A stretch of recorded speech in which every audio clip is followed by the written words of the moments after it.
महात्मा की जय।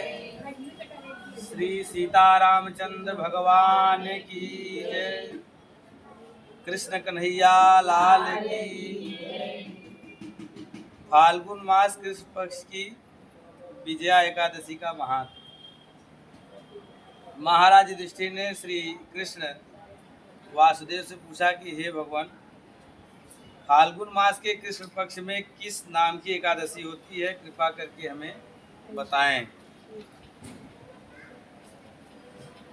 भगवान श्री कृष्ण बोले, हे युधिष्ठिर, एक बार नारद जी ने कमल के आसन पर विराजमान होने वाले ब्रह्मा जी से प्रश्न किया था, सूर्यश्रेष्ठ, फाल्गुन के कृष्ण पक्ष में जो विजया नाम की एकादशी होती है, कृपया उसके पुण्य का वर्णन कीजिए।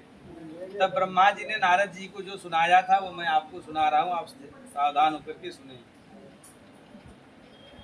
मैं ब्रह्मा जी नारद जी से कहते हैं कि मैं एक उत्तम कथा सुनाता हूँ जो पापों का अपहरण करने वाली है। यह व्रत बहुत ही प्राचीन और पवित्र तथा पाप नाशक है। यह विजया नाम की एकादशी राजाओं को विजय प्रदान कराती है, इसमें तनिक भी संदेह नहीं है।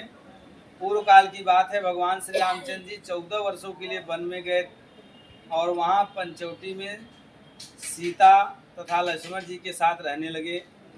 वहाँ रहते समय रावण ने चपलतावश विजयात्मा श्री राम जी की तपस्विनी पत्नी श्री सीता जी का हरण कर लिया।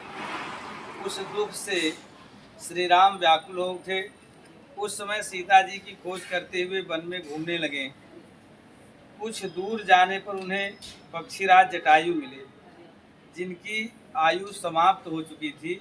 इसके बाद भी उन्होंने वन के भीतर कवन नामक राक्षस का वध किया। फिर सुग्रीव के साथ उनकी मित्रता हुई। तत्पश्चात श्री राम के लिए वानरों की सेना एकत्रित हुई। हनुमान जी ने लंका के उद्यान में जाकर श्री सीता जी का दर्शन किया और उन्हें श्री राम जी की चिन्ह स्वरूप मुद्रिका प्रदान की। यह उन्होंने महान पुरुषार्थ का काम किया था। वहाँ से लौटकर वे श्री रामचंद्र जी से मिले और लंका का सारा वृत्तांत समाचार भगवान श्री राम जी से निवेदन किया। हनुमान जी की बात सुनकर श्री राम ने सुग्रीव की अनुमति ले लंका के लिए प्रस्थान करने का विचार किया और समुद्र के किनारे पहुंचकर उन्होंने श्री लक्ष्मण जी से कहा कि हे सुमित्रानंदन, किस पुण्य से इस समुद्र को पार किया जा सकता है? यह अत्यंत अगाध और भयंकर जल जंतुओं से भरा हुआ है। मुझे ऐसा कोई उपाय नहीं दिखाई देता जिससे इसको सुगमता से पार किया जा सके। तब लक्ष्मण बोले कि हे महाराज, आप ही आदिदेव और पुराण पुरुष है, पुरुषोत्तम हैं। आपसे क्या छिपा है? यहाँ द्वीप के भीतर बगदालभ्य नाम के एक मुनि रहते हैं। यहाँ से आधे योजन की दूरी पर उनका आश्रम है। हे रघुनंदन, उन प्राचीन मुनीश्वर के पास जाकर उन्हीं से इनका उपाय पूछिए। तब लक्ष्मण जी की यह अत्यंत सुंदर बात सुनकर भगवान श्री रामचंद्र जी महामुनि बगदालभ्य से मिलने के लिए गए और वहां पहुंचकर उन्होंने मस्तक झुकाकर महामुनि को प्रणाम किया।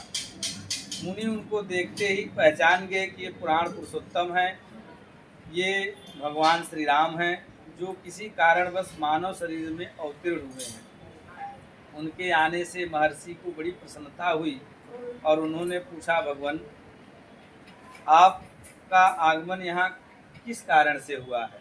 तब भगवान बोले, ब्रह्मन, मैं आपकी कृपा से राक्षसों सहित लंका को जीतने के लिए सेना के साथ समुद्र के किनारे आया हूँ। हे मुने, अब जिस प्रकार मैं समुद्र पार कर सकूं वह उपाय मुझे बताएं, मुझ पर कृपा कीजिए। बगदालभ्य मुनि ने भगवान श्री राम जी के प्रश्न को सुनकर के कहा कि भगवान, आप जो है फाल्गुन मास के किस पक्ष में जो विजया नाम की एकादशी होती है उसका व्रत करें और इससे निश्चित ही आपको विजय की प्राप्ति होगी। निश्चय ही अपनी वानर सेना के साथ आप समुद्र पार कर लेंगे। हे राजन, अब इस व्रत की फलदायक विधि सुनिए। दशमी का दिन आने पर एक कलश स्थापित करें और वह सोने, चांदी, तांबे अथवा मिट्टी का भी हो सकता है, मतलब जिसका जैसा सामर्थ्य रहे उस वैसा। उस कलश को जल से भरकर उसमें आम्र का पल्लव डाल दें। उसके ऊपर भगवान नारायण के सोने की विग्रह की स्थापना करें। फिर एकादशी के दिन प्रातः काल स्नान करें और कलश को पुनः स्थिरता पूर्वक स्थापित करें। माला, चंदन, सुपारी तथा नारियल आदि के द्वारा विशेष रूप से उस कलश का पूजन करें। कलश के ऊपर सप्तधान्य और जौ रखें। गंध, धूप, दीप और भांति भांति के नैवेद्य से पूजन करें। कलश के सामने बैठकर वह सारा दिन उत्तम तथा कथा आदि का वार्ता करें। समय कथाओं आदि में व्यतीत करें तथा रात में भी वहाँ जागरण करें। अखंड व्रत की सिद्धि के लिए घी का दीपक जलाएं।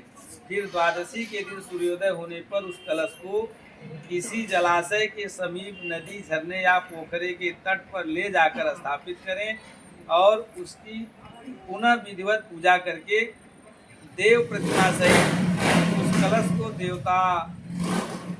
किसी वेद वेदता ब्राह्मण के लिए दान करते, अर्थात किसी उपयुक्त ब्राह्मण को दान देते। हे महाराज, कलश के साथ ही और भी बड़े बड़े दान देने चाहिए। हे भगवान, आप अपने यूथपतियों के साथ इसी विधि से प्रयत्न पूर्वक विजया नाम की एकादशी का व्रत कीजिए। इसी से आपको विजय की प्राप्ति। ब्रह्मा जी ने यह कथा नारद जी को सुनाया और कहा, हे नारद जी, यह सुनकर श्री रामचंद्र जी ने मुनि के कथनानुसार उस समय विजया नाम की एकादशी का व्रत किया और उस व्रत के करने से भगवान श्री रामचंद्र जी की विजय की प्राप्ति हुई। उन्होंने संग्राम में रावण को मारा, लंका पर विजय पाई और माता सीता जी को प्राप्त किया। भगवान ब्रह्मा जी नारद जी से कहते हैं कि हे पुत्र, जो मनुष्य इस विधि से व्रत करते हैं उन्हें इस लोक में विजय की प्राप्ति होती है और उनका परलोक भी अक्षय बना रहता है। भगवान श्री कृष्ण महाराज युधिष्ठिर से कहते हैं कि हे युधिष्ठिर, इस कारण विजया का व्रत करना चाहिए और इस प्रसंग को पढ़ने और सुनने से वाजपेय यज्ञ का फल मिलता है। बोलिए एकादशी महात्म की, एकादशी माता की, सियावर रामचंद्र भगवान की जय।